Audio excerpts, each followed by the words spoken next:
They're in the black. He seems to really be pushing the kids. Hey, Mom, you want to know how you get River to start running? How? You make him wear his helmet and all his gear, then you take him on that dirt trail behind the house. He won't run. Behind there? You make him.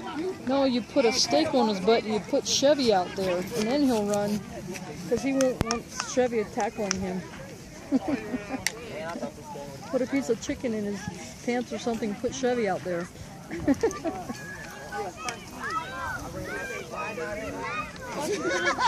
Chevy will make him run. Then you tie the leash to his hand and then you throw something and Chevy will drag him. He'll make him run. If he doesn't run, he'll drag him on the ground behind him.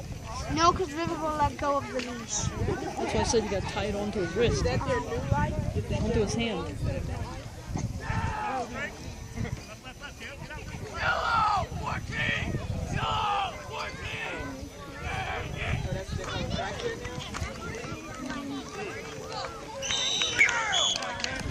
The little guy.